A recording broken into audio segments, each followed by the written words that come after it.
اعوذ باللہ من الشیطان الرجیم بسم اللہ الرحمن الرحیم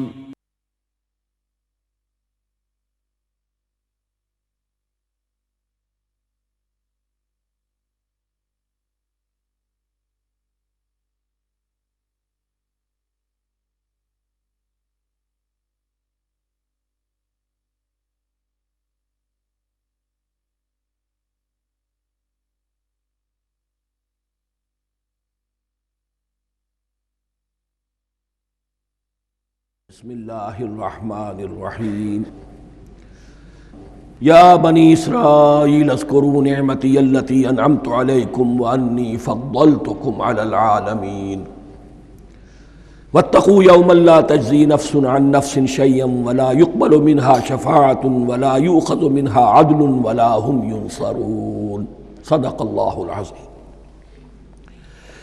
رب اشرح لی صدری ویسر لی امری واحلل عقدۃ من لسانی یفقہوا قولی۔ جیسا کہ میں نے عرض کیا تھا، سورہ بقرہ کے 5ویں رکوع سے اور 14ویں رکوع تک تو مسلسل، بلکہ 15ویں رکوع کی بھی پہلی 2 آیات شامل کرنی ہوں گی۔ یہ 10 رکوعوں سے 2 آیات زائد ہیں کہ جن میں خطاب کل کا کل بنی اسرائیل سے ہے۔ البتہ اس میں یہ فرق ہے کہ پہلا رکوع جو ہے وہ ان کو دعوت پر مشتمل ہے، نبی اکرم صلی اللہ علیہ وسلم پر ایمان لانے کی پرزور دعوت۔ بقیہ یہ 9 رکوع جو ہیں یہ ان پر فرد قرارداد جرم ہے جو عائد کی جا رہی ہے۔ ہم نے تمہارے ساتھ یہ احسان و اکرام کیا، تم پر یہ فضل کیا، یہ کرم کیا، تمہیں یہ حیثیت دی، تمہیں یہ مقام دیا، تم نے اس طور سے اپنے اس مشن کی خلاف ورزی کی، اپنے مقام اور مرتبے کو چھوڑ کر اور دنیا پرستی اختیار کی۔ یہ جو 9 رکوع ہیں ان میں بنی اسرائیل کی تاریخ کا تو یوں سمجھیے کہ ایک بہت بڑا حصہ اور نمایاں اس کے فیچرز آئیں گے، لیکن یہ سمجھ لیجئے کہ اصل میں یہ امت مسلمہ کو بھی ایک پیشگی تنبیہ ہے کہ کوئی مسلمان امت جب بگڑتی ہے تو یہ چیزیں اس میں آ جاتی ہیں۔ چنانچہ احادیث موجود ہیں حضور کی، لَيَأْتِيَنَّ عَلَىٰ أُمَّتِي مَا أَتَىٰ عَلَىٰ بَنِي إِسْرَائِيلَ حَزْوَ النَّعْلِ بِالنَّعْلِ، میری امت پر بھی وہ سب حالات وارد ہوں گے جو بنی اسرائیل پر آئے، بالکل ایسے جیسے ایک جوتی دوسری جوتی سے مشابہ ہوتی ہے۔ ایک اور حدیث میں فرمایا لَتَتَّبِعُنَّ سُنَنَ مَنْ قَبْلِكُمْ، تم لازماً اپنے سے پہلوں کی پیروی کرو گے۔ اور اس میں اس حد تک بھی آپ نے وضاحت کر دی کہ اگر وہ سابق امت مسلمہ، سابق امت، اگر وہ گوہ کے بل میں گھسی تھی تم بھی گھسو گے، اور اگر ان میں کوئی بدبخت ایسا اٹھا جس نے اپنی ماں سے زنا کیا تو تم میں سے بھی کوئی شقی ایسا ضرور اٹھے گا جو یہ حرکت کرے گا۔ اس اعتبار سے ان رکوعوں کو پڑھتے ہوئے یہ نہ سمجھیے یہ اگلوں کی داستان ہے، پچھلوں کی کہانیاں ہیں، نہیں۔ خوش طرح باشد کے سر دل براں، گفت آیت در حدیث دیگراں، یہ ہمارے لیے ایک آئینہ ہے اور ہمیں ہر مرحلے پر سوچنا ہوگا، دروں بینی کرنی ہوگی، انٹروسپیکشن، کہ کہیں اسی گمراہی میں ہم مبتلا تو نہیں۔ دیکھتے جائیے گا۔ دوسرا نقطہ پہلے سے یہ سمجھ لیجئے، یہ جو 2 آیتیں میں نے 6 رکوع کی تلاوت کی ہیں، بعین ہی یہی 2 آیتیں 15ویں رکوع میں آئیں گی، اور اس کو یوں سمجھیے کہ یہ 2 بریکٹس ہیں۔ 9 رکوعوں کا مضمون ان 2 بریکٹس کے درمیان ہے۔ یہ 2 آیتیں یہاں سے بریکٹ شروع ہو رہی ہیں، وہ 2 آیتیں ان پر بریکٹ ختم ہو رہی ہیں، بعین ہی وہی آیات۔ ایک آیت میں تو شوشے کا بھی فرق نہیں، دوسری آیت میں صرف ترتیب بدلی ہے، مضمون وہی ہے۔ اس کے مابین جو کچھ ہے، اس سے باہر یہ جو 5واں رکوع تھا، اس کے مضامین گویا کہ ضرب کھا رہے ہیں بریکٹ کے اندر کے سارے مضامین سے۔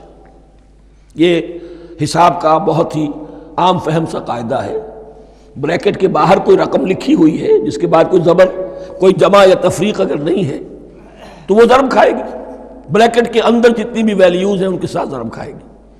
تو گویا کہ ہر قدم پر حضور پر دعوت، ایمان لانے کی دعوت اس پورے معاملے میں موجود ہے، اس لیے کہ اس میں بعض آیتیں ایسی آ گئی ہیں، ایک زیادہ نمایاں ایک کم نمایاں، جن سے کچھ لوگوں کو مغالطہ ہوا یا کچھ لوگوں نے فتنہ پیدا کیا جان بوجھ کر۔ یہ فتنہ ایک بار پیدا ہوا تھا اکبر کے زمانے میں دین الہی کی شکل میں، کہ صرف خدا کو مان لینا، آخرت کو مان لینا اور نیک اعمال کرنا نجات کے لیے کافی ہے، کسی رسول پر ایمان لانا ضروری نہیں ہے۔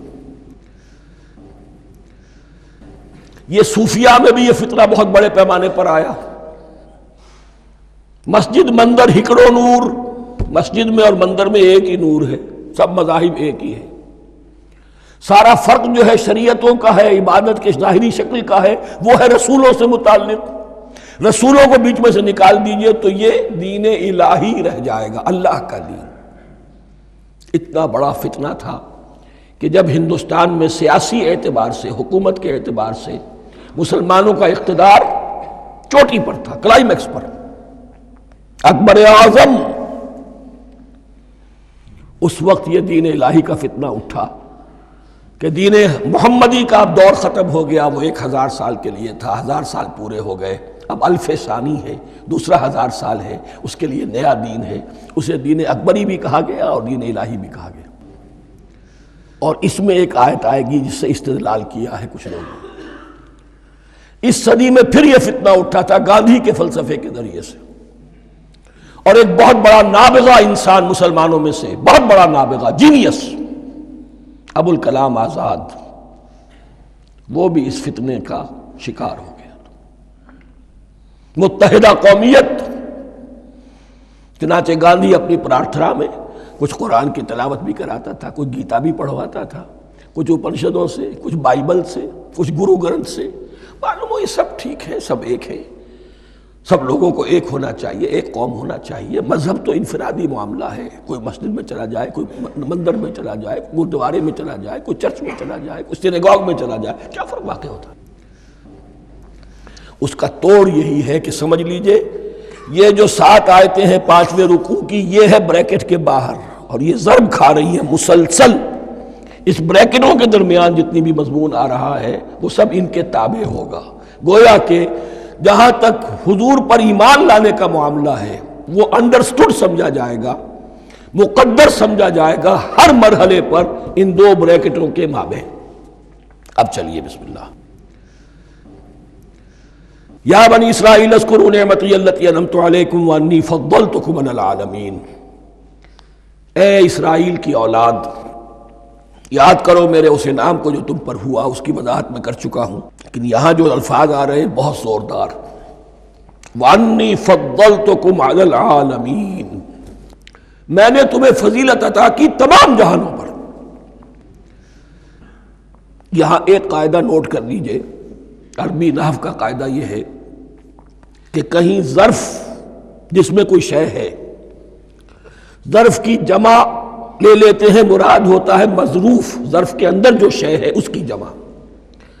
تمام جہانوں پر فضیلت، کیا فرشتوں پر بھی فضیلت؟ نہیں، جہان والوں پر، تمام اقوام عالم پر تمہیں فضیلت عطا کی، یہ مطلب ہے اس کا۔ تمام عالموں پر، تمام جہانوں پر، یعنی تمام جہان والوں پر، اس انسان عالم انسانیت کے اندر جتنے بھی مختلف گروہ ہیں، نسلیں ہیں، طبقات ہیں، ان میں فضیلت۔ وَاتَّقُوا يَوْمًا لَا تَجْزِي نَفْسٌ عَن نَفْسٍ شَيْئًا، میں عرض کر چکا ہوں، اب تیسری مرتبہ پھر عرض کر رہا ہوں، اصل شیخ آخرت، محاسبہ آخرت، یہ مستحضر ہوگا تو انسان سیدھا رہے گا۔ اس میں کمزوری آ جائے، ضعف آ جائے تو باقی ایمان باللہ، ایمان بالرسالت، یہ نہ معلوم کیا کیا شکلیں اختیار کر لیں۔ دیکھیے اس آیت کے اندر 4 اعتبارات سے محاسبہ آخرت کا زور ہے۔ وَاتَّقُوا يَوْمًا، ڈرو اس دن سے، لا تجزی نفس عن نفس شیئا، جس دن کوئی جان کسی دوسرے کے کام نہ آ سکے گی، ولا يقبل منها شفاعہ، اور نہ کسی سے کوئی سفارش یا شفاعت قبول کی جائے گی، کیٹیگوریکل ڈینائل، ولا يؤخذ منها عدل، نہ کسی سے فدیہ قبول کیا جائے گا، ولا هم ينصرون، اور نہ انہیں کوئی مدد مل سکے گی۔ ہم نے طرح طرح کے عقیدے، شفاعت باطلہ کا تصور، اہل عرب سمجھتے تھے ہمیں یہ فرشتے جو ہے خدا کی بیٹیاں ہیں، یہ لات اور منات اور عزا ہم نے ان کے بت بنا رکھے ہیں، پوچھتے ہیں یہ اپنے ابا جان سے اللہ کی بیٹیاں ہیں نا، لاڈلی بیٹیاں، چھڑا لیں گے ہم۔ ہمارے ہاں بھی تصور ہے اولیاء اللہ چھڑا لیں گے۔ یا شفاعت باطلہ، خود حضور کی شفاعت کے بارے میں جو غلط تصورات ہیں، ایک شفاعت حقہ ہے، اس کی وضاحت کا یہ موقع نہیں ہے، وہ آیت الکرسی پہ جب ہم پہنچیں گے انشاءاللہ تعالیٰ اسی سورہ مبارکہ میں تو اس کی وضاحت بھی ہوگی۔ یہ سارے جو ہم نے جو گھڑ رکھے ہیں خیالات، ان کی نفی اس آیت کے حوالے سے کی۔ وَاتَّقُوا يَوْمًا لَا تَجْزِي نَفْسٌ عَن نَفْسٍ شَيْئًا، کوئی انسان دوسرے انسان کے کام نہیں آ سکتا۔ وَلَا يُقْبَلُ مِنْهَا شَفَاعَةٌ، کسی جان کی طرف سے کوئی سفارش قبول نہیں ہوگی۔ وَلَا يُؤْخَذُ مِنْهَا عَدْلٌ، نہ کوئی فدیہ قبول کیا جائے گا۔ وَلَا هُمْ يُنصَرُونَ، نہ انہیں کوئی مدد مل سکے گی۔ اب اس کے بعد اللہ تعالیٰ کے احسانات اور ان کی طرف سے جو ناشکریاں ہوئی ہیں ان کی بڑی تفصیل کے ساتھ اب بات چلے گی، تفصیل نہیں، تیزی کے ساتھ۔ یہ واقعات کئی 100 برس کے ہیں، لیکن ایک تو یہ کہ ان کی تفاصیل مکی صورتوں میں آ گئی ہیں، سب سے زیادہ سورہ اعراف میں ملے گی، اور بھی کئی صورتوں میں آپ کو مل جائے گی۔ یہاں پر تو پے بپے، جیسے کہ ایک قرارداد جرم کسی پر کی جاتی ہے تو اس میں سب گنوائے جاتے، تم نے یہ کیا، یہ کیا، یہ کیا۔ وَإِذْ نَجَّيْنَاكُم مِّنْ آلِ فِرْعَوْنَ، اور ذرا یاد کرو جب کہ ہم نے تمہیں نجات دی تھی فرعون کی قوم سے۔ يَسُومُونَكُمْ سُوءَ الْعَذَابِ، وہ تمہیں بدترین عذاب میں مبتلا کیے ہوئے تھے۔ يُذَبِّحُونَ أَبْنَاءَكُمْ وَيَسْتَحْيُونَ نِسَاءَكُمْ، تمہارے بیٹوں کو ذبح کر ڈالتے تھے اور تمہاری عورتوں کو زندہ رکھتے تھے۔ عورتیں تو پھر ان کے کام آتی تھی، گھر میں کام کاج کے لونیاں بنتی تھی، گھروں میں ڈال لیتے تھے، لیکن لڑکوں کو، اور یہ 2 موقع پر ہوا ہے بنی اسرائیل کے ساتھ، یہ بعد میں انشاءاللہ اس کی تفصیل آئے گی۔ وَفِي ذَلِكُمْ بَلَاءٌ مِّن رَبِّكُمْ عَظِيمٌ، اور یقیناً اس میں تمہارے رب کی طرف سے تمہارے لیے بڑی آزمائش تھی۔ وَإِذْ فَرَقْنَا بِكُمُ الْبَحْرَ، اور یاد کرو جب کہ ہم نے تمہارے لیے سمندر کو پھاڑ دیا یا دریا کو پھاڑ دیا۔ یہ ایک مختلف فی بات ہے کہ کس جگہ سے کراس کیا تھا بنی اسرائیل نے ایجپٹ سے سینائی پیننسولا آنے کے لیے، جزیرہ نما سینا میں۔ ایک رائے یہ کہ دریائے نیل کو کراس کر کے گئے ہیں، لیکن یہ بات غلط ہے، دریائے نیل تو مصر کے اندر ہے، وہ کبھی بھی مصر کی حد نہیں بنا۔ کسی کی رائے یہ ہے کہ جو خلیج سویز ہے، بحر قلزم جو ہے، ریڈ سی، وہ اوپر جا کر 2 کھاڑیوں میں تبدیل ہو جاتا ہے، خلیج عقبہ مشرق کی طرف اور خلیج سویس مغرب کی طرف، اور ان کے درمیان میں یہ سینائی پیننسولا جو ہے یہ تکون ہے، جیسے ہندوستان بھارت تکون ہے، ایسے یہ پیننسولا ہے، انڈین پیننسولا، سینائی پیننسولا۔ اور یہ سویس کینال تو بعد میں بنی ہے، خلیج سویس اور میڈیٹرینین بحیرہ روم کے درمیان یہ کچھ چھوٹی چھوٹی، اگرچہ چھوٹی تھی سمندر کے لحاظ سے، بہت بڑی بڑی جھیلیں تھیں، اور ان جھیلوں ہی کو پھر جوڑ جوڑ کر درمیان میں جو خشکی تھی اس کو کاٹ کر سویس کینال بنائی گئی ہے۔ تو اب تو یہ مسلسل ایک رابطہ ہے، لیکن معلوم ہوتا ہے کہ یا تو خلیج سویس کو کراس کیا ہے حضرت موسیٰ علیہ السلام نے، اور یہی میری رائے زیادہ یہی ہے، اس لیے کہ کوہ طور جو ہے وہ اس پیننسولا کی ٹپ پر ہے، نیچے ہے یہاں، جہاں پر پھر ان کا قیام رہا اور جہاں پھر حضرت موسیٰ کو 40 دن کے لیے کوہ طور پر بلا کر اور پھر انہیں تورات دی گئی ہے۔ تو معلوم ہوتا ہے کہ جو خلیج سویز ہے اسے کراس کیا ہے۔ کراس کس طرح کیا ہے کہ حضرت موسیٰ کے عصا کی ایک ضرب سے سمندر پھٹ گیا۔ فَكَانَ كُلُّ فِرْقٍ كَالطَّوْدِ الْعَظِيمِ، دونوں طرف چٹانوں کے مانند پہاڑ کی طرح جو ہے وہ سمندر کھڑا ہو گیا، اس کے راستے میں سے یہ نکل گئے۔ اور پھر جب فرعون اور اپنا لشکر لے کر جب آیا ہے، اس نے سوچا ہم بھی نکل جائیں، وہ غرق ہو گئے، اس لیے کہ دونوں طرف کا پانی آپس میں مل گیا۔ یہ تھی کیفیت، اور معجزانہ کیفیت تھی، یہ کوئی فطرت کے یا نیچر کے اصول کے مطابق بات نہیں تھی، اور میں عرض کر چکا ہوں، آپ کو بتا چکا ہوں معجزہ کسے کہتے ہیں۔ وَإِذْ فَرَقْنَا بِكُمُ الْبَحْرَ فَأَنْجَيْنَاكُمْ، جب ہم نے تمہارے لیے یا تمہارے ساتھ سمندر کو پھاڑ دیا تمہارے لیے، تمہارے گزرگاہ بنانے کے لیے، تو تمہیں تو نجات دے دی۔ وَأَغْرَقْنَا آلَ فِرْعَوْنَ وَأَنْتُمْ تَنظُرُونَ، اور تمہاری نگاہوں کے سامنے فرعون کے لاؤ لشکر کو غرق کیا، تم دیکھ رہے تھے، یہ گزر چکے تھے، اس ساحل پر کھڑے ہیں، ادھر سے یہ داخل ہوئے ہیں اور پانی دونوں طرف سے آ کر مل گیا اور یہ غرق ہو گئے۔ وَإِذْ وَعَدْنَا مُوسَىٰ 40 لَيْلَةً، اور یاد کرو پھر جب کوہ طور پر ہم نے موسیٰ کو 40 دن کے لیے بلایا۔ ثُمَّ اتَّخَذْتُمُ الْعِجْلَ، ان کی غیر حاضری میں تم نے بچھڑے کی پرستی شروع کر دی، اسے معبود بنا لیا، من بعدہ، اس کی غیر موجودگی میں، وَأَنْتُمْ ظَالِمُونَ، تم بہت بڑا ظلم تھا جس کا ارتکاب کیا۔ ان الشرک لظلم عظیم، عظیم ترین ظلم جو ہے وہ شرک ہے، اور شرک جلی کی یہ شکل کہ بچڑے کو پوج رہے۔ ثم عفونا عنکم من بعد ذلک، پھر ہم نے تمہیں اس کے بعد بھی معاف کیا، یہ ہمارا کرم رہا ہے، ہماری رحمت رہی۔ من بعد ذلک لعلکم تشکرون، تاکہ تم شکر کرو۔ وَإِذْ آتَيْنَا مُوسَى الْكِتَابَ وَالْفُرْقَانَ لَعَلَّكُمْ تَهْتَدُونَ، اور یاد کرو جب کہ ہم نے موسیٰ کو کتاب اور فرقان عطا فرمائی۔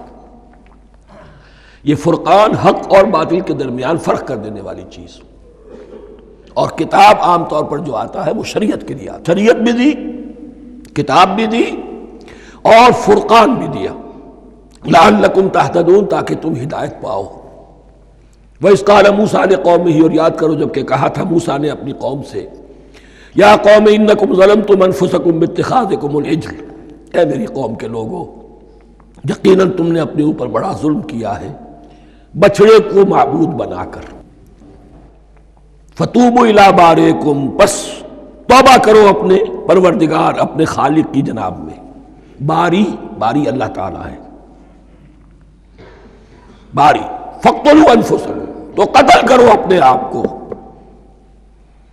یہ چیز جو ہے تورات میں تفصیل سے آئی ہے، قرآن میں نہیں ہے۔ اسی اعتبار سے میں نے آپ کو بتایا تھا کہ تورات کا مطالعہ اس اعتبار سے مفید ہے کہ بہت سے واقعات کا قرآن میں ذکر ہے، اجمالاً اشارہ ہے، اس کی تفصیل کے لیے ہمیں تورات سے رجوع کرنا پڑتا ہے، ورنہ یہ کہ اس آیت کا صحیح مفہوم واضح نہیں ہوگا۔ فَاقْتُلُوا أَنفُسَكُمْ، اپنے آپ کو قتل کرو، کیا مانی؟ یہ قتل مرتد کی سزا ہے۔ وہاں معلوم ہوتا ہے کہ حضرت موسیٰ نے یہ حکم دیا، 12 قبیلے تھے، ہر قبیلے میں سے کچھ لوگوں نے یہ کفر اور شرک کیا، باقی لوگوں نے نہیں کیا۔ انہیں حکم دیا گیا کہ اپنے قبیلے کے لوگ ان کو قتل کریں جو ان کے قبیلے میں سے اس کفر کے مرتکب ہوئے۔ انفسکم سے مراد یہ اپنے قبیلے کے لوگوں کو تم قتل کرو، اس لیے کہ قبائلی زندگی جو ہوتی ہے آپ کو معلوم ہے، اس میں کوئی اور قبیلہ ہاتھ لگا دے تو قبائلی عصبیت بھڑک اٹھے گی۔ 70,000 یہودی قتل ہوئے، اس سے بڑی توبہ اور ممکن نہیں، اس سے بڑا پرج، کسی بھی آئیڈیولوجیکل پارٹی کے اندر پرج بہت ضروری ہوتا۔ کچھ لوگ آ گئے ایک نظریے کو قبول کر کے، رفتہ رفتہ نظریہ اوجل ہو گیا، کچھ مفادات، کچھ چودراہٹیں یہ مقدم ہو گئی، اسی سے جماعتیں خراب ہوتی ہیں، غلط راستے پہ پڑ جاتی ہیں، تحریکیں بھٹک جاتی ہیں۔ تو آئیڈیولوجیکل پارٹی، نظریاتی جماعتیں پرج کرتی رہتی ہیں کہ جو بھی ہمارے نظریے سے ہٹ گئے اب ان کو ہم کاٹ کر علیحدہ کر۔ یہی سے قتل مرتد، تو یہ چیز حدیث میں ہے یا پھر قرآن میں یہاں ہے۔ اس حوالے سے جو لوگ ہمارے ہاں بعض علماء بھی ہیں، جدید دانشور ہیں، جو قتل مرتد کی جو حد ہے اسلام میں اس کو تسلیم نہیں کرتے، لیکن میرے نزدیک یہ شریعت موسوی کا تسلسل ہے کہ شریعت موسوی کی جس شے کو بدلا نہ گیا ہو، جس کے بارے میں صراحتاً یہ معلوم نہ ہو کہ یہ شے تبدیل کر دی گئی، تو وہ شریعت محمدی کا جز بن گئی۔ زنا پر رجم کا معاملہ بھی یہی ہے۔ قرآن مجید میں رجم کی صریح آیت کوئی موجود نہیں ہے، حدیث میں ہے۔ قرآن مجید میں مرتد کے قتل کے لیے کوئی آیت موجود نہیں ہے، حدیث میں ہے، سنت میں ہے، اور دونوں کی کا جو منبع ہے وہ اصل میں تورات ہے۔ تو اس بات کو اچھی طرح نقل کر لیجئے۔ یہ جگہ اکثر لوگ جو ہیں یہاں بہت سرسری طور سے گزر جاتے ہیں، یہ بہت اہم ہے۔ اور اس کے لیے تورات کی طرف رجوع کیجئے۔ 70,000 6 لاکھ کل تھے جب یہ مصر سے نکلے ہیں، 6 لاکھ تھے۔ کتنے عرصے کے بعد پیننسولا پہنچے ہیں، سینائی پیننسولا میں اور طور میں، کچھ اور ان کی تعداد بڑھ گئی ہوگی، لیکن یہ کہ ان میں سے 70,000 کو قتل کیا اپنے ہاتھوں سے۔ ہر قبیلے نے اپنے جو مرتد تھے ان کو اپنے ہاتھ سے قتل کیا۔ فَتُوبُوا إِلَىٰ بَارِئِكُمْ فَاقْتُلُوا أَنفُسَكُمْ ذَلِكُمْ خَيْرٌ لَكُمْ عِندَ بَارِئِكُمْ، یہی تمہارے لیے تمہارے رب کے نزدیک بہتر بات ہے۔ فَتَابَ عَلَيْكُمْ، تو اللہ نے تمہاری توبہ قبول کر لی۔ توبہ قبول کس طرح ہوئی؟ یہ تزکیہ ہوا ہے امت کا کہ ان میں سے جن لوگوں نے اتنی بڑی غلط حرکت کی ہے ان کو کاٹ کر، ذبح کر کے، ان کو قتل کر کے پھینک دیا۔ انہ هو التواب الرحیم، یقیناً وہ تو ہے ہی بہت توبہ کا قبول فرمانے والا اور بہت رحم فرمانے والا۔ وَإِذْ قُلْتُمْ يَا مُوسَىٰ لَن نُّؤْمِنَ لَكَ حَتَّىٰ نَرَى اللَّهَ جَهْرَةً، ایک اور واقعہ ان کی تاریخ کا۔ اور یاد کرو جب کہ تم نے کہا تھا اے موسیٰ ہم تو تمہاری بات نہیں مانیں گے۔ ایمان کے بعد جب لام کا حرف آئے تو اس کے معنی صرف تصدیق کے ہوتے ہیں۔ لن نؤمن لک، ہم آپ کی بات کی تصدیق نہیں کریں گے، حتیٰ نر اللہ جہرتن، جب تک کہ ہم دیکھ نہ لیں اللہ کو عیانن۔ ہمیں کیا پتا اللہ نے یہ کتاب دی آپ کو، آپ تو لے کر آ گئے، ہمارے سامنے تو پتھر کی کچھ تختیاں ہیں، اس پہ کچھ لکھا ہوا، کس نے لکھا ہمیں کیا پتا۔ اب دیکھیے ایک حضرت موسیٰ کی خواہش تھی رب ارنی انظر الیک، وہ کچھ اور شے تھی۔ یہ تخریبی ذہن ہے جو یہ کہہ رہا ہے کہ ہم بھی چاہتے ہیں کہ اللہ کو اپنی آنکھوں سے دیکھیں اور معلوم ہو کہ واقعی اس نے یہ کتاب آپ کو دی ہے۔ فَأَخَذَتْكُمُ الصَّاعِقَةُ، تو تمہیں آ پکڑا ایک بہت بڑی کڑک نے، ایک بہت بڑی کڑک ہوئی اور سب کے سب مردہ ہو گئے۔ وَأَنْتُمْ تَنظُرُونَ، تمہارے دیکھتے دیکھتے ایک کڑک نے تمہیں آ لیا۔ ثُمَّ بَعَثْنَاكُم مِّن بَعْدِ مَوْتِكُمْ، پھر ہم نے تمہیں دوبارہ اٹھایا تمہاری موت کے بعد۔ بعض لوگ اس کی یہ تعویل کر رہے ہیں کہ یہ موت نہیں تھی بلکہ بے ہوش ہو گئے تھے، یعنی جو بھی کڑک تھی اس کی وجہ سے سب کے سب بے ہوش ہو کے گر گئے۔ لیکن میرے نزدیک یہاں تعویل کی ضرورت نہیں، بعث بعد الموت اللہ کے لیے کوئی مشکل نہیں۔ ہم الفاظ کو خواب کاہے کو ان کے اصل جو مفہوم ہے جو کہ صاف ہے، صریح ہے، اس سے خواب کاہے کے لیے موڑ کر لے کر جائیں۔ ثم بعثناکم من بعد موتکم لعلکم تشکرون، تاکہ تم شکر کرو۔ وظللنا علیکم الغمام وانزلنا علیکم المن والسلوى، اور ہم نے تم پر ابر کا سایہ کیا۔ اب 6 لاکھ کا قافلہ چل رہا ہے، سینائی پیننسولا، صحرا، کوئی اوٹ نہیں، کوئی سایہ نہیں، لق و دق، دھوپ کی تپش۔ تو اللہ کا فضل ہوا کہ ایک سائے کی طرح ابر جو ہے ان کے ساتھ ساتھ جہاں جہاں وہ جا رہے ہیں وہ ابر ان پر سایہ کیے ہوئے۔ وَأَنزَلْنَا عَلَيْكُمُ الْمَنَّ وَالسَّلْوَىٰ، کھانے کو کچھ نہیں، تو من اور سلوہ نازل کیے گئے۔ من ایسے اترتا تھا رات کے وقت کہ جیسے شبنم کے قطرے ہوتے ہیں، لیکن وہ ہوتا تھا کسی ایسی چیز کا جس میں شیرینی تھی، اور پھر وہ زمین پر آ کر جم کر وہ ایک گویا کے دانہ بن جاتے تھے، یہ ان کا اناج ہو گیا۔ کاربوہائیڈریٹ سپلائی اس سے ہو گئی، من سے۔ اور سلوہ ایک خاص قسم کا پرندہ بٹیر کی شکل کا جو بے پناہ بڑی تعداد میں ان کے بڑے بڑے جھنڈ آتے تھے شام کے وقت، اور وہ ان کے ڈیرا جہاں ہوتا تھا اس کے گرد وہ اتر آتے تھے، اور رات کی تاریکی میں یہ آسانی سے ان کو پکڑتے تھے، ان کو کھاتے تھے بھون کر، اور یہ ان کی پروٹین ہو گئی۔ پوری غذا جو ہے اللہ تعالیٰ نے ان کو فراہم کر دی۔ وَأَنزَلْنَا عَلَيْكُمُ الْمَنَّ وَالسَّلْوَىٰ كُلُوا مِن طَيِّبَاتِ مَا رَزَقْنَاكُمْ، کھاؤ ان پاکیزہ چیزوں کو جو ہم نے تمہیں عطا کی ہیں۔ وَمَا ظَلَمُونَا، ہم نے تو ان پر کوئی ظلم نہیں کیا، وَلَٰكِن كَانُوا أَنفُسَهُمْ يَظْلِمُونَ، لیکن وہ خود ہی اپنے اوپر ظلم ڈھاتے رہے، ہر قدم پر نافرمانی اور ناشکری۔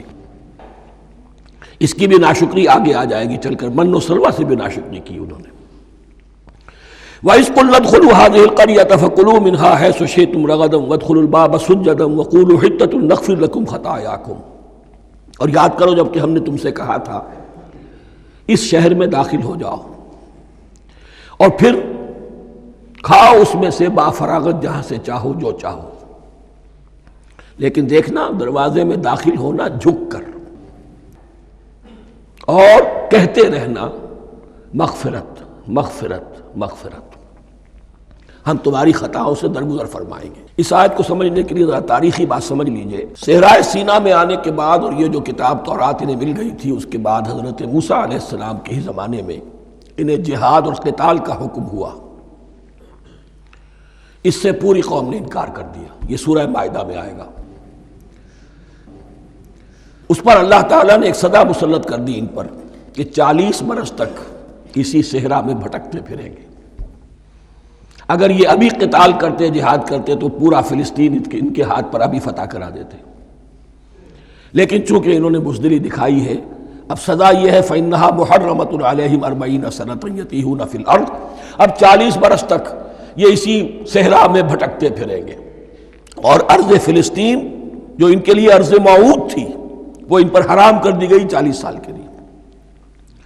اس 40 سال کے عرصے میں حضرت موسیٰ کا بھی انتقال ہو گیا، حضرت ہارون کا بھی ہو گیا، اور اس عرصے میں ایک نئی نسل پیدا ہوئی۔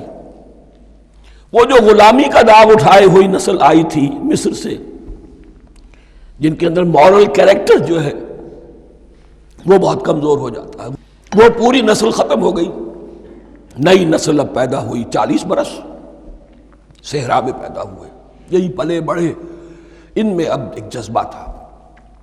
حضرت موسیٰ کے پھر جو خلیفہ تھے یوشع ابن نون، جوشوا، تورات میں ان کا نام جوشوا ہے، یوشع، ان کی سرکردگی میں اب بنی اسرائیل کی اس نئی نسل نے قتال کیا، جنگ کی، اور پہلا شہر جو فتح ہوا وہ اریحا۔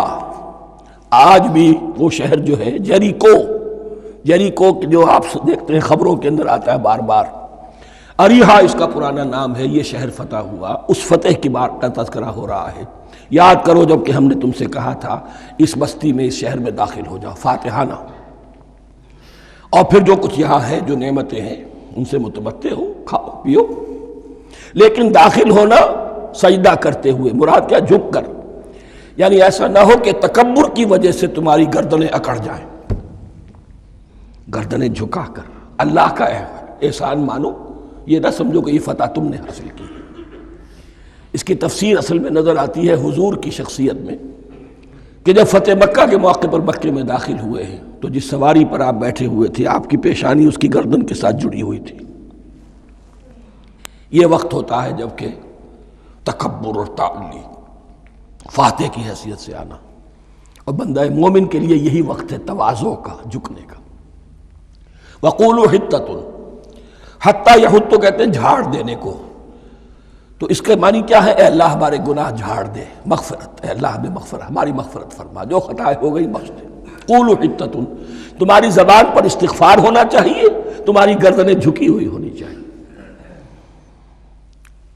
نغفر لکم خطایاکم، اگر تم اس پر عمل کرو گے ہم تمہاری خطایا جو ہے، خطائیں جو ہیں انہیں معاف فرما دیں گے۔ وسنزید المحسنین، اور جو تم میں محسن ہوں گے انہیں اور بھی زیادہ دیں گے، اور انعام و اکرام آئیں گے۔ فبدل الذین ظلموا قولا غیر الذی قیل لہم، تو ان میں سے جو ظالم تھے، جو بد کردار تھے، انہوں نے بدل دیا، ایک اور قول اختیار کر لیا اس قول کی جگہ جو انہیں کہا گیا تھا۔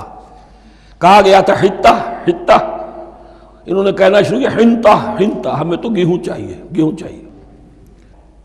یہ بعد میں ابھی آ جائے گا اگلے رکوع کے اندر، کہ من و سلوہ سے ان کی طبیعتیں بھر گئی تھی ایک ہی چیز کھا کھا کے۔ اب وہ کہہ رہے تھے کوئی چیز ہمیں جو ہے زمین کی روئیدگی میں سے، پیداوار میں سے، تو وہ ان کے زبان پر انہوں نے مذاق اڑاتے ہوئے گویا کہ حضرت موسیٰ علیہ السلام کے ذریعے سے حکم ملا ہے، استہزاء کر رہے ہیں، حطۃ کی بجائے حنطۃ۔ فانزلنا علی الذین ظلموا رجزا من السماء بما كانوا یفسقون، تو جن لوگوں نے یہ حرکت کی تھی ان پر ہم نے آسمان سے ایک بہت بڑا عذاب نازل کیا۔ تورات سے معلوم ہوتا ہے کہ پلیگ آئی، اور جنہوں نے یہ حرکت کی تھی وہ سب کے سب ہلاک ہو گئے یریکو کے اندر، بما كانوا یفسقون، بسبب اس نافرمانی کے جو انہوں نے کی۔ وَإِذِ اسْتَسْقَىٰ مُوسَىٰ لِقَوْمِهِ فَقُلْنَا اضْرِب بِّعَصَاكَ الْحَجَرَ، اب یہ پھر صحرائے سینا کا واقعات آ رہے ہیں، ان میں ترتیب زمانی نہیں ہے۔ اریحا کی فتح جو ہے حضرت موسیٰ کے بعد ہے، لیکن اب یہاں پہ پھر ابھی وہ جو صحرائے تیہ میں جب بھٹک رہے تھے پھر اس کا ذکر ہے۔ وَإِذِ اسْتَسْقَىٰ مُوسَىٰ لِقَوْمِهِ فَقُلْنَا اضْرِب بِّعَصَاكَ الْحَجَرَ، اور جب کہ موسیٰ کی قوم نے موسیٰ سے پانی طلب کیا۔ اب صحرا میں آپ کو معلوم ہے جہاں پڑاؤ تھا اب وہاں پانی نہیں ہے، 6 لاکھ ہو 7 لاکھ ہو کتنے افراد ہو پانی چاہیے۔ وَإِذِ اسْتَسْقَىٰ مُوسَىٰ لِقَوْمِهِ فَقُلْنَا اضْرِب بِّعَصَاكَ الْحَجَرَ، تو ہم نے کہا کہ اپنے عصا سے ضرب لگاؤ چٹان پر۔ فَانْفَجَرَتْ مِنْهُ اثْنَتَا عَشْرَةَ عَيْنًا، تو اس سے 12 چشمے پھوٹ بہے۔ فجر کہتے ہیں کسی شے کے پھٹ کر کوئی چیز برآمد ہو۔ فجر جو ہوتی ہے، فجر کا وقت رات کی تاریکی کا پردہ چاک ہوتا ہے اور سپیدہ سحر نمودار ہوتا ہے۔ فَانْفَجَرَتْ مِنْهُ اثْنَتَا عَشْرَةَ عَيْنًا، تو 12 چشمے پھوٹ بہے۔ قَدْ عَلِمَ كُلُّ أُنَاسٍ مَشْرَبَهُمْ، یہاں اناس سے کیا مراد ہے؟ ہر قبیلہ، ہر قبیلے نے اپنا گھاٹ معین کر لیا۔ 12 قبیلے تھے، اگر علیحدہ علیحدہ نہ ہوتا معاملہ، 12 چشمے اسی لیے دیے گئے کہ لڑے نہ جھگڑے نہ۔ پانی تو بہت بڑی چیز ہے، کہیں پانی پینے پلانے پہ جھگڑا اور کہیں گھوڑا آگے بڑھانے پہ جھگڑا، یہ تو قبائلی زندگی کے اندر ہوتی ہی چیزیں۔ تو اس اعتبار سے اللہ تعالیٰ نے ان کے لیے یہ سہولت کی کہ 12 چشمے پھوٹ بہے۔ قد علم کل اناس مشربہم، ہر ایک نے اپنا گھاٹ جان لیا، معین کر لیا۔ کلوا واشربوا من رزق اللہ، گویا کہ کہہ دیا گیا کہ کھاؤ اور پیو اللہ کے رزق میں سے۔ ولا تعثوا فی الارض مفسدین، اور زمین میں فساد مچاتے نہ پھرو۔ کھانے پینے کے لیے پانی بھی ادھر آ گیا، کھانے کے لیے من و سلوہ آ گیا۔ اب دیکھیے ان کی ناشکری۔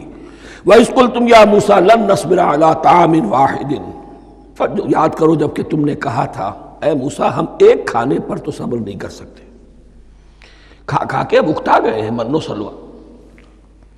فَادْعُ لَنَا رَبَّكَ، تو ذرا اپنے رب سے دعا کرو، پکارو ہمارے لیے اپنے رب کو۔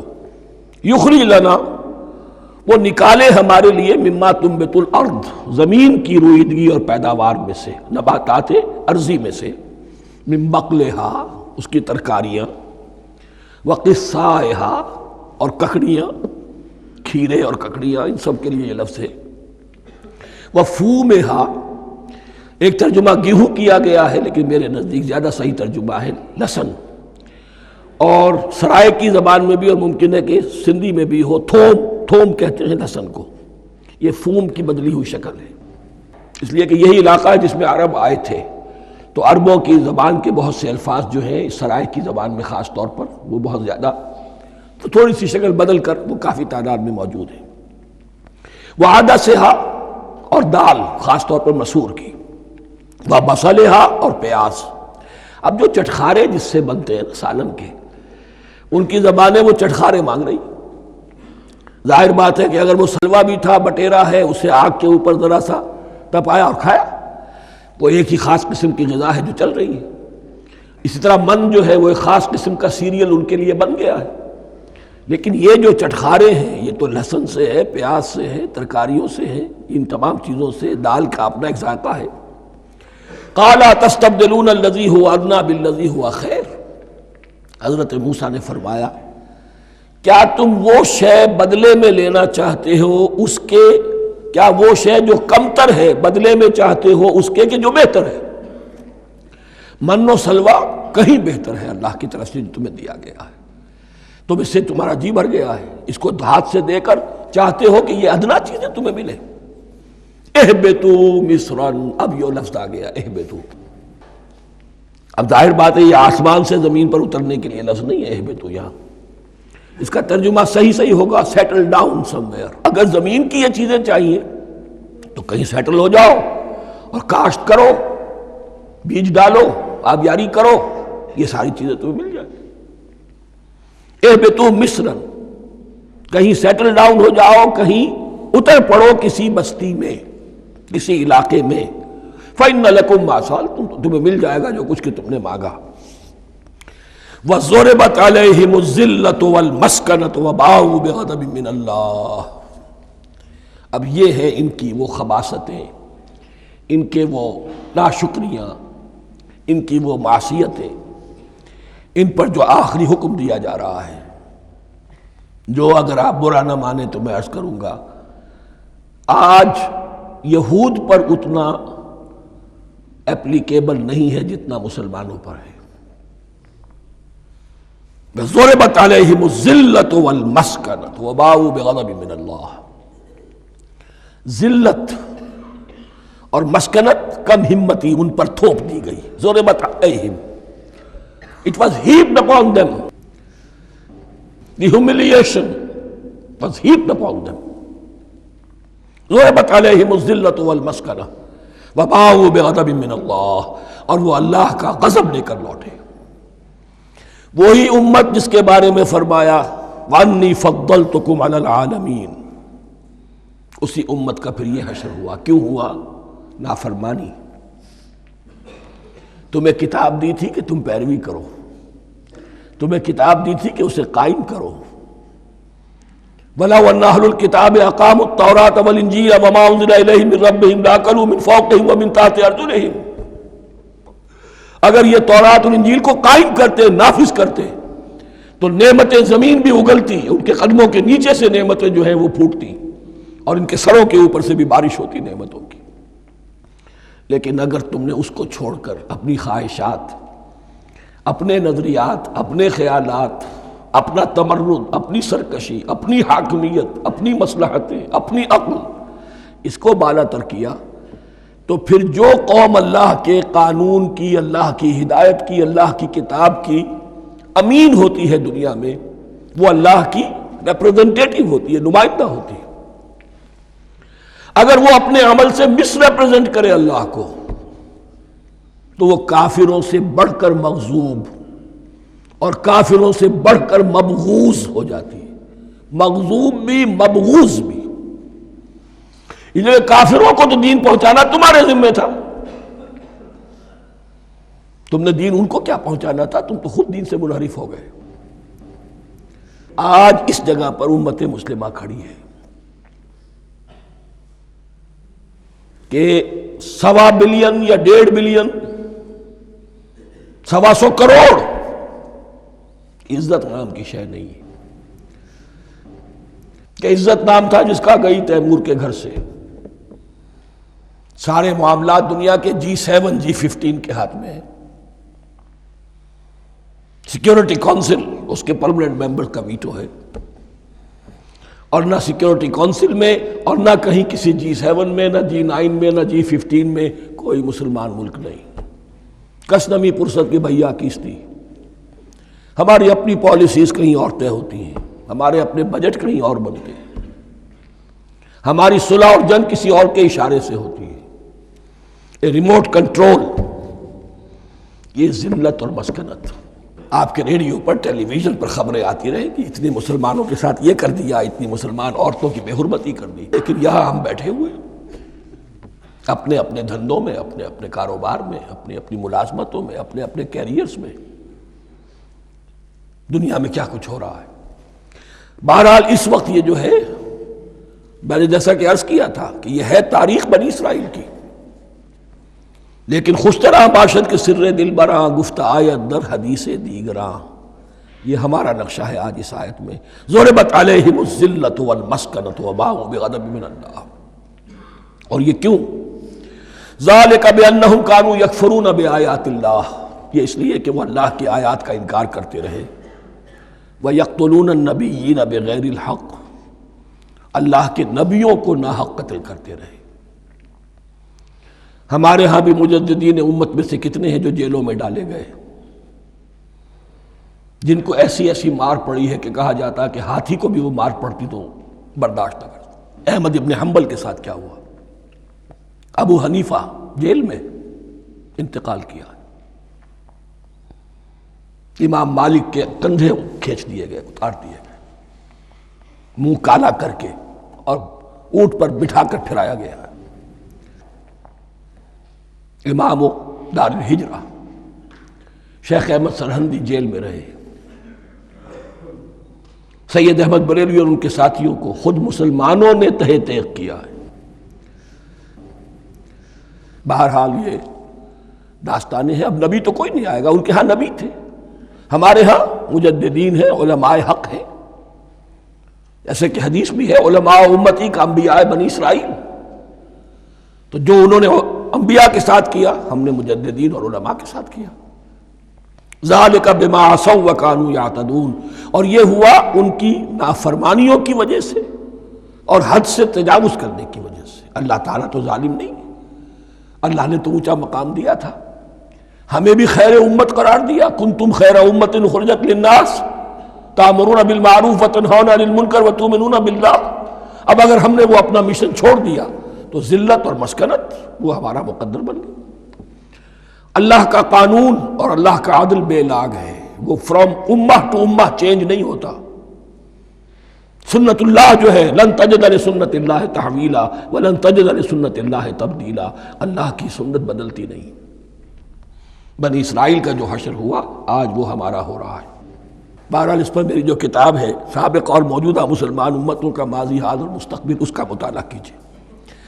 اب آ گئی وہ آیت کہ جس سے استدلال کیا گیا ہے کہ ایمان بالرسالت نجات کے لیے ضروری نہیں ہے۔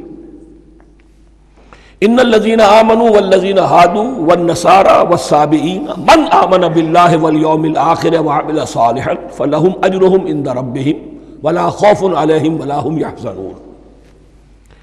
یقیناً جو لوگ ایمان لائے، اور اس سے مراد ہے جو ایمان لائے حضور پر، محمد پر صلی اللہ علیہ وسلم، والذین ہادوا، اور جو یہودی ہو گئے، والنصارى، اور نصرانی، والصابئین، اور صابی وہ لوگ تھے عراق کے علاقے میں رہتے تھے جو کہتے تھے کہ ہم دین ابراہیمی پر ہیں، لیکن ان کے ہاں بھی بہت کچھ بگڑ گیا تھا، جیسے حضرت ابراہیم کی نسل حضرت اسماعیل کی نسل بگڑ گئی تھی، تو اس طرح وہ بھی بگڑ گئے تھے۔ ستارہ پرستی زیادہ تر ان کے ہاں تھی۔ من آمن باللہ والیوم الآخر، جو کوئی بھی ایمان لایا اللہ پر اور یوم آخر پر، وعمل صالحا، اور اس نے عمل کیے اچھے، فلہم اجرہم عند ربہم، تو ان کے لیے محفوظ ہے ان کا اجر ان کے رب کے پاس، ولا خوف علیہم ولا ہم یحزنون، اور نہ ان پر کوئی خوف ہوگا اور نہ وہ کسی حزن سے دوچار ہوں گے۔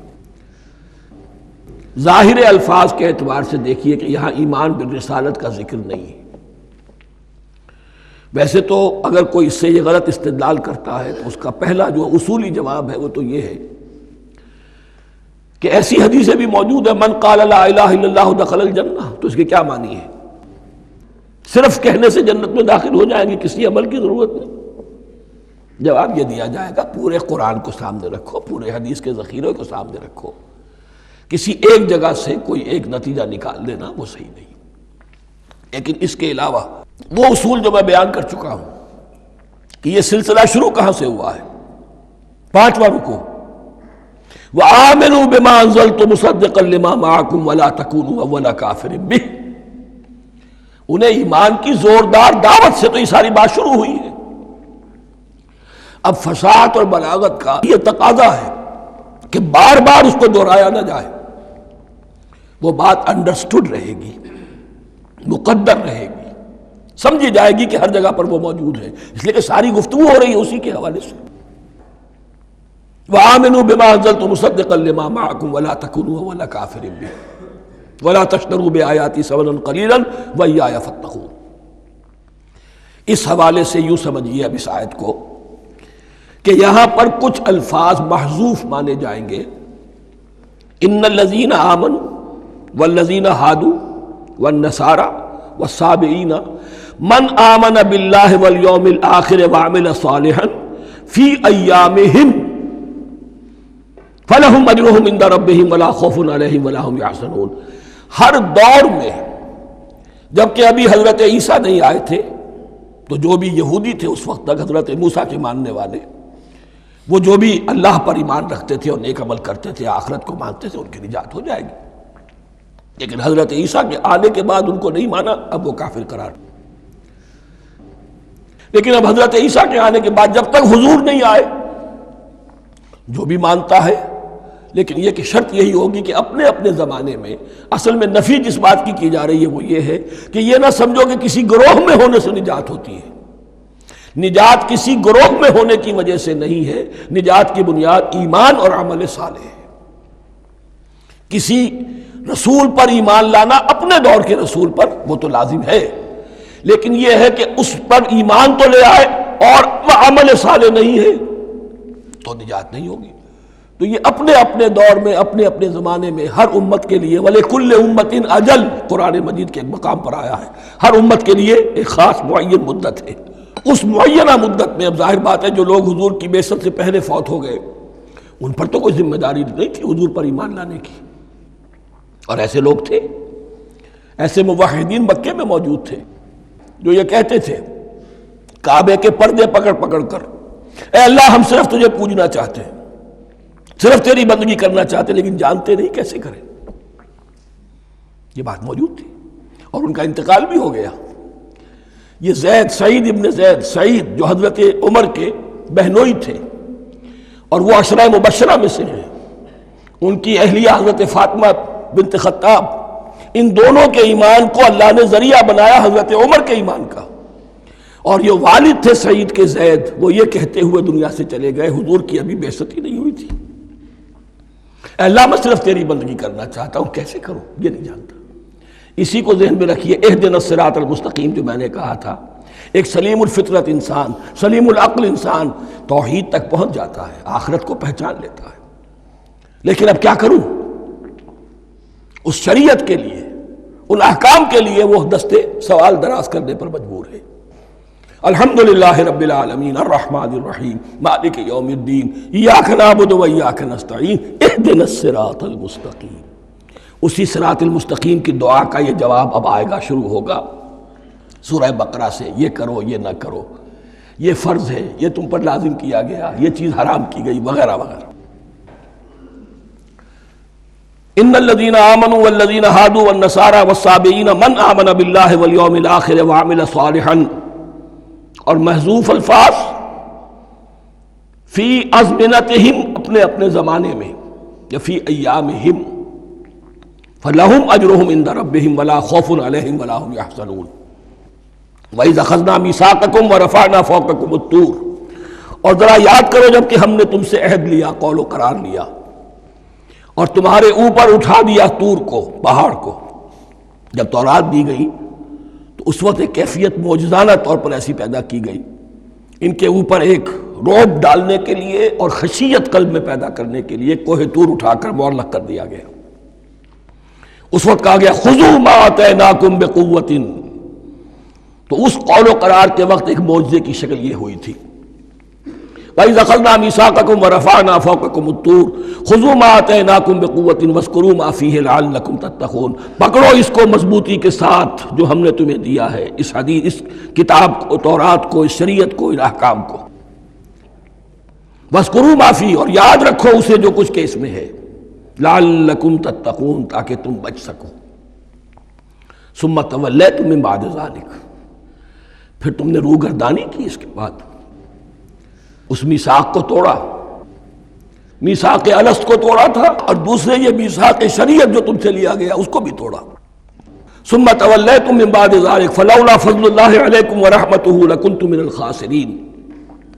پھر اگر اللہ کا فضل تمہارے شامل حال نہ ہوتا اور اس کی رحمت تمہاری دستگیری نہ کرتی رہتی، بار بار تمہیں معاف کیا، تمہیں مہلت دی، تو اگر یہ چیز نہ ہوتی تو اسی وقت سے تم خسارہ پانے والے اور تباہ ہونے والے ہو جاتے. وَلَقَدْ عَلِمْتُمُ الَّذِينَ اعْتَدَوْا مِنْكُمْ فِي السَّبْتِ، اور تمہیں خوب معلوم ہے تم میں سے وہ لوگ جنہوں نے سبت کے قانون کو توڑا، حد سے تجاوز کیا. یہ واقعہ تفصیل کے ساتھ سورہ اعراف میں آئے گا کہ ان کی شریعت میں ہفتے کا روز معین کر دیا گیا تھا، کوئی دنیاوی کام نہیں ہوگا. آج بھی وہ لوگ جو ہے سبت کو، جو بھی پریکٹسنگ جیوز ہیں، وہ اس کی پابندی کرتے ہیں اور بڑی شدت سے کرتے ہیں. لیکن ایک زمانے میں ایک خاص ان کا قبیلہ تھا کہ جس نے ایک بڑے ہی شرعی ہیلا ایجاد کر کے اس قانون کی دھجیاں بکھیری. تفصیل ہم پڑھیں گے سورہ اعراف میں. وَلَقَدْ عَلِمْتُمُ الَّذِينَ اعْتَدَوْا مِنْكُمْ فِي السَّبْتِ، اور تمہارے علم میں ہے تمہارے وہ لوگ کہ جنہوں نے سبت کے قانون کے ضمن میں خلاف ورزی کی فَقُلْنَا لَهُمْ كُونُوا قِرَدَةً خَاسِئِينَ، تو ہم نے کہہ دیا ان کو کہ ہو جاؤ ذلیل بندر، ان کی شکلیں مسخ کر دی گئی، انہیں بندروں کی شکل میں تبدیل کر دیا گیا۔ فَجَعَلْنَاهَا نَكَالًا لِمَا بَيْنَ يَدَيْهَا، پھر ہم نے اس واقعے کو یا اس بستی کو ایک بنا دیا مثال، لوگوں کے لیے ان کی عبرت کے سامان بنا دیا، ان کے لیے بھی جو سامنے موجود تھے اس زمانے کے لوگ اور ان کے لیے بھی جو بعد میں آنے والے تھے، وَمَوْعِظَةً لِّلْمُتَّقِينَ، اور اسے ایک نصیحت، ایک سبق آموزی کی بات بنا دیا اہل تقویٰ کے لیے۔ وَإِذْ قَالَ مُوسَىٰ لِقَوْمِهِ إِنَّ اللَّهَ يَأْمُرُكُمْ أَن تَذْبَحُوا بَقَرَةً، اور یاد کرو جب کہ موسیٰ نے اپنی قوم سے کہا یقیناً اللہ تمہیں حکم دیتا ہے کہ گائے کو ذبح کرو۔ یہ واقعہ میں پہلے آپ کو بتا دوں، پھر ہم یہ آیات تیزی سے پڑھ لیں گے۔ بنی اسرائیل میں ایک شخص قتل ہو گیا عامیل نامی، اور قاتل کا پتہ نہیں چل رہا تھا۔ اللہ تعالیٰ نے حضرت موسیٰ کے ذریعے سے انہیں حکم دیا کہ ایک گائے کو ذبح کرو اور اس کے جسم کے ایک ٹکڑے سے اس مردے کو چھوؤ، وہ جی اٹھے گا اور وہ بتا دے گا میرا قاتل کون ہے۔ اب یہ کہ یہ معجزات کی شکل ہے جو بار بار آ رہے ہیں، اور سابق اس امت کے اندر معجزات کا آپ کو بہت عمل دخل ملے گا۔ اس میں ایک تو یہ کہ گائے کو ذبح کرنا، وہ گائے کے تقدس کا جو ان کے دل میں ذہن میں تھا، تو ذبح کرنے سے اس کے اوپر بھی گویا کہ ایک تلوار چلائی گئی، اور پھر انہیں دکھا بھی دیا گیا کہ ایک آدمی زندہ بھی ہو سکتا ہے، بعد سے بعد الموت کا بھی ایک نقشہ دکھا دیا گیا انہیں۔ لیکن انہیں جب یہ حکم ملا اور ان کے دلوں کے اندر وہ بچڑے کی اور گائے کی تقدیس جو ہے وہ پلی ہوئی تھی، اب انہوں نے سوال کر کے کسی طریقے سے بچنے کے لیے مین میخ نکالی، کیسی گائے ہو، کیا رنگ ہو، کس طرح کی ہو، کس عمر کی ہو۔ بالآخر یہ کہ جب ہر طرف سے گھیراؤ ان کا ہو گیا اور سب چیزیں جو ہیں ان کے سامنے واضح کر دی گئیں، تب انہوں نے یوں سمجھیے چاروں ناچار بادل ناخواستہ اس حکم پر عمل کیا۔ بس اب ترجمہ کر لیجئے۔ وَإِذْ قَالَ مُوسَىٰ لِقَوْمِهِ إِنَّ اللَّهَ يَأْمُرُكُمْ أَن تَذْبَحُوا بَقَرَةً، اور یاد کرو جب کہ موسیٰ نے کہا اپنی قوم سے کہ اللہ حکم دیتا ہے تمہیں کہ ایک گائے کو ذبح کرو۔ قَالُوا أَتَتَّخِذُنَا هُزُوًا، انہوں نے کہا کیا آپ ہمارے ساتھ کوئی ٹھٹھا کر رہے ہیں، مذاق اڑا رہے ہیں، یہ کیا بات آپ کہہ رہے ہیں؟ قَالَ أَعُوذُ بِاللَّهِ أَنْ أَكُونَ مِنَ الْجَاهِلِينَ، فرمایا میں اللہ کی پناہ طلب کرتا ہوں اس سے کہ میں جاہلوں میں سے ہو جاؤں، کہ میں ان دین کے معاملات کے اندر استہزاء اور تمسخر کو شامل کر دوں۔ قالوا ادع لنا ربک یبین لنا ما ہی، اب انہوں نے کہا اچھا ایسی بات ہے تو ذرا اپنے رب سے دعا کیجئے کہ وہ ہم پر واضح کر دے کہ وہ کیسی ہو۔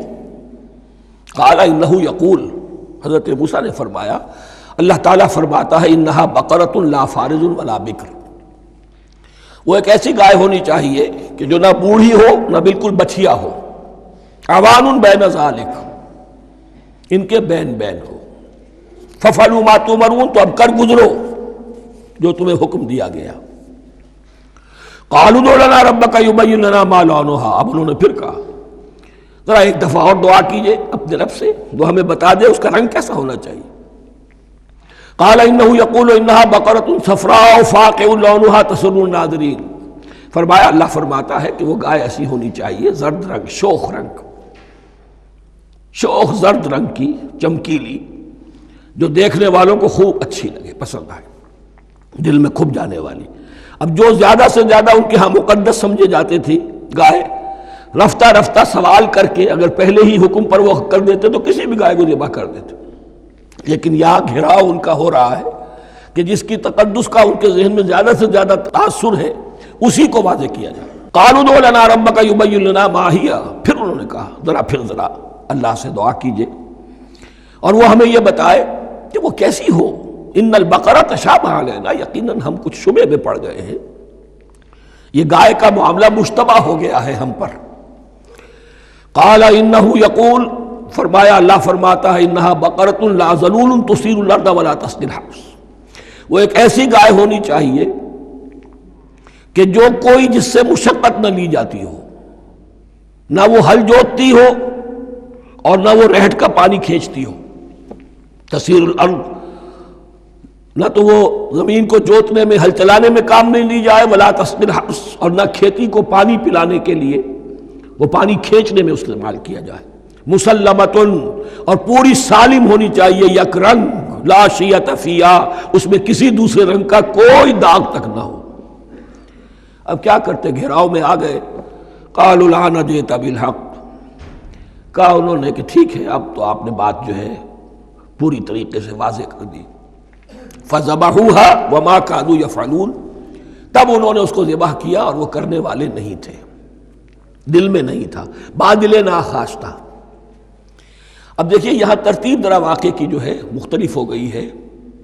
جو اس ذبح بقرہ کا سبب تھا وہ بعد میں بیان ہو رہا ہے یہاں، تورات میں چونکہ واقعات کو اس طریقے سے بیان کیا ہے لہذا وہاں ترتیب دوسری ہے۔ وَإِذْ قَتَلْتُمْ نَفْسًا فَادَّارَأْتُمْ فِيهَا، اور یاد کرو جب کہ تم نے ایک جان کو قتل کیا تھا اور اس کا الزام تم ایک دوسرے پر لگا رہے تھے، یعنی کسی کا پتہ نہیں چل رہا تھا قاتل کون ہے۔ وَاللَّهُ مُخْرِجٌ مَا كُنتُمْ تَكْتُمُونَ، اور اللہ تعالیٰ فیصلہ کر چکا تھا کہ جو کچھ تم چھپا رہے ہو اسے نکال کر رہے گا، واضح کرے گا۔ فَقُلْ اضْرِبُوهُ بِبَعْضِهَا، تو ہم نے حکم دیا کہ اس کی لاش کو اس گائے کے ایک ٹکڑے سے، اس کے جسم کے ایک حصے سے ضرب لگاؤ۔ كَذَلِكَ يُحْيِي اللَّهُ الْمَوْتَى، اور دیکھو اس طریقے سے اللہ مردوں کو زندہ کر دے گا۔ تھوڑی دیر کے لیے وہ زندہ ہوا اور اس نے اپنے قاتل کا نام بتا دیا۔ وَيُرِيكُمْ آيَاتِهِ لَعَلَّكُمْ تَعْقِلُونَ، اور وہ تمہیں دکھاتا ہے اپنی آیات تاکہ تم عقل سے کام لو۔ اب جو الفاظ آ رہے ہیں بہت سخت ہیں، بہت سخت ہیں، لیکن ان کو پڑھتے ہوئے درون بینی ضرور کیجیے گا، اپنے اندر جھانکیے گا۔ ثُمَّ قَسَتْ قُلُوبُكُمْ، پھر تمہارے دل سخت ہو گئے۔ جب دین میں ہیلے بہانے نکالے جانے لگے اور ہیلوں بہانوں کے ذریعے سے شریعت کے احکام سے بچا جائے، اللہ کو دھوکہ دینے کی کوشش کی جائے، اس کا جو نتیجہ نکلتا ہے وہ دل کی سختی ہے۔ ثم قست قلوبکم، پھر تمہارے دل سخت ہو گئے۔ فہی کالحجارۃ او اشد قسوہ، تو وہ تو اب پتھروں کے مانند ہیں بلکہ سختی میں ان سے بھی زیادہ شدید ہے۔ یہ ویسے بھی فصاحت اور بلاغت کا بھی بڑا ایک عمدہ مقام ہے قرآن کا۔ وَإِنَّ مِنَ الْحِجَارَةِ لَمَا يَتَفَجَّرُ مِنْهُ الْأَنْهَارُ، پتھروں میں سے تو ایسے بھی ہوتے ہیں جن میں سے چشمے پھوٹ بہتے ہیں۔ وَإِنَّ مِنْهَا لَمَا يَشَقَّقُ فَيَخْرُجُ مِنْهُ الْمَاءُ، اور ایسے بھی ہیں جو شق ہو جاتے ہیں، پتھر چٹانیں، ان میں سے پانی برآمد ہو جاتا ہے۔ وَإِنَّ مِنْهَا لَمَا يَهْبِطُ مِنْ خَشْيَةِ اللَّهِ، اور ان میں وہ بھی ہوتے ہیں جو اللہ کے خوف سے گر پڑتے ہیں۔ وَمَا اللَّهُ بِغَافِلٍ عَمَّا تَعْمَلُونَ، اور اللہ تعالیٰ غافل نہیں ہے اس سے کہ جو تم کر رہے ہو۔ یہ کیفیت جو ہے ثم قست قلوبکم فہی کالحجارۃ او اشد قسوہ، ہے کون؟ یا بنی اسرائیل اذکروا نعمتی التی انعمت علیکم وانی فضلتکم علی العالمین، جن پر 1400 برس ایسے گزرے کہ کوئی لمحہ ایسا نہ تھا کہ نبی موجود نہ ہو، جنہیں 3 کتابیں دی گئیں۔ لیکن یہ کہ اپنی بدعملی، عقائد میں بھی مین بیخ کر کے اپنے آپ کو بچانے کے راستے نکال لینا، اعمال میں بھی ہیلوں کے ذریعے سے، کتاب الحیل کے ذریعے سے اپنے آپ کو ذمہ داریوں سے مبرہ کر لینا، اس کا نتیجہ پھر یہ نکلتا ہے۔ اللہ تعالیٰ مجھے اور آپ کو اس انجام بد سے بچائے۔ بارک اللہ لی ولکم فی القرآن العظیم ونفعنی وإیاکم بالآیات والذکر الحکیم۔